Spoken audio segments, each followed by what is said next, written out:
呢個燈膽已經着住超過100年，自從1901年開始就一路着住到而家。一個燈膽其實可以咁襟用。技術嘅進步同埋科技嘅突破令到燈膽越嚟越平，就算曾經好貴嘅 LED 燈膽而家都係幾蚊個。好多人換燈嘅時候直接連啲燈膽都一齊抌埋。點解唔繼續重用仲用得嘅燈膽？因為已經好多塵，費事抹，買個新嘅好過啦。呢啲就係佢哋唔要呢啲燈膽嘅原因。呢架望落似60、70年代上個世紀嘅 Benz， 喺呢啲比較落後嘅國家行緊嘅 Benz 呢，就並唔係新車，一手揸到而家。呢啲車都大概係因為大家覺得新款好啲而 trade in 咗佢仲行得嘅車。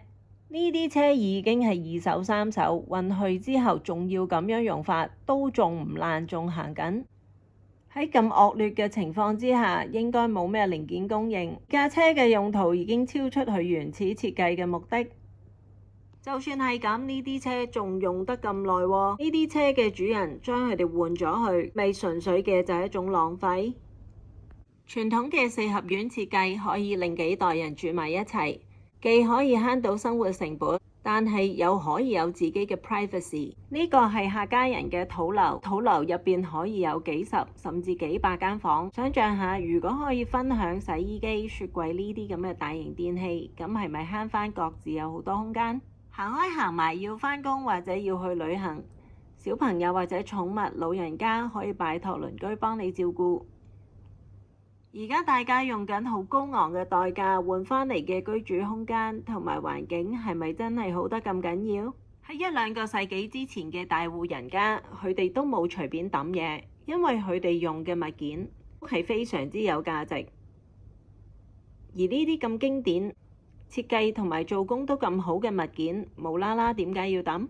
就算一般人家佢哋買嘅物件都唔會日日爛㗎，點解要日日都買嘢呢？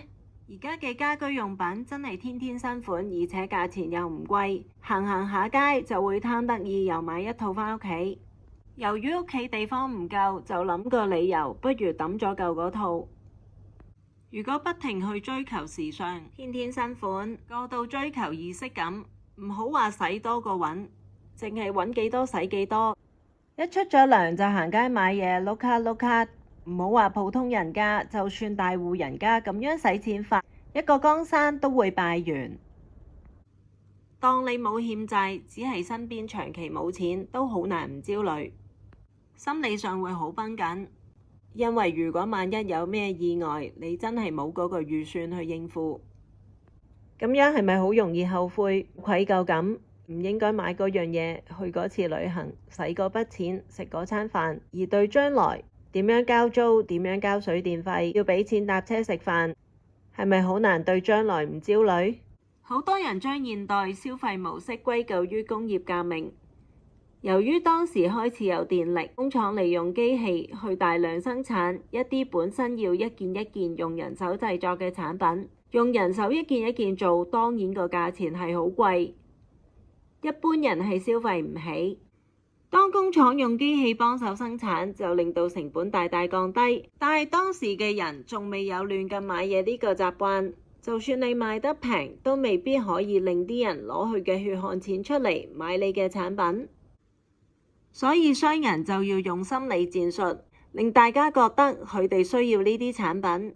啱啱開始就話俾你知，用咗某一個產品令你更時尚，啲人買咗之後，自己有階級跳躍嘅感覺，就開始踏上咗呢個消費嘅不歸路。最初只係一小部分人落搭，但係朋輩之間係有壓力，整下整下又更多人開始見人哋買，自己又買，漸漸就形成咗一個潮流。如果用大明星幫手宣傳，個效果係咪更加驚人？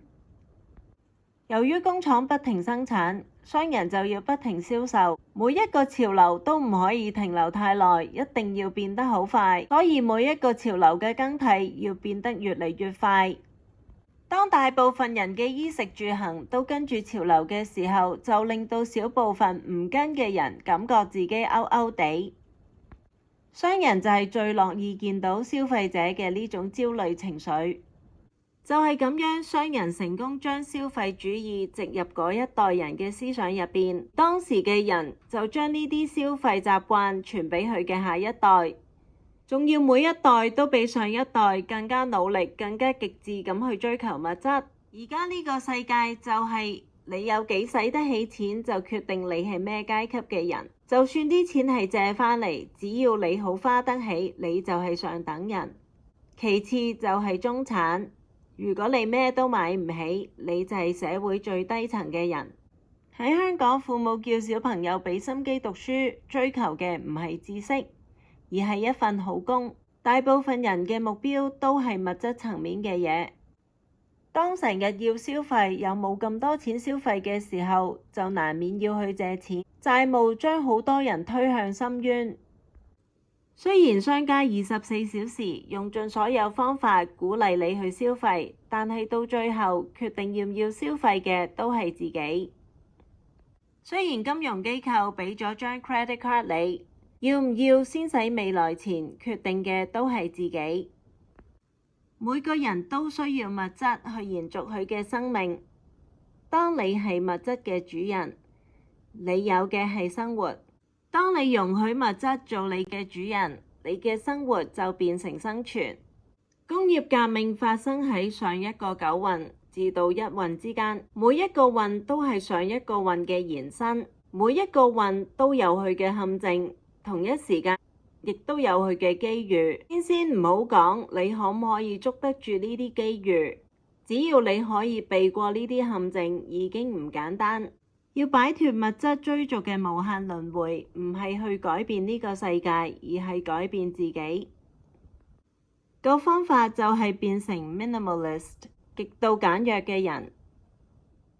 關於 minimalism 嘅好處，你唔需要買書，你可以喺網上邊揾到，係有好多好多呢啲資料。一旦你明白咗極簡約主義嘅好處，你就可以擺脫過度消費。我相信大部分人試過極度簡約主義嘅生活方法之後，都唔願意返去消費主義嘅生活模式。一間屋充滿雜物，幾大間屋，其實你都會感覺冇空間。就算你冇辦法即刻嘗試極簡約主義嘅生活方法，只要你開始了解乜嘢係極簡約主義嘅生活方式，相信亦都會俾你好大嘅啟發。希望你鍾意呢個 video，請你 like 呢個 video同 subscribe 我 channel。多謝。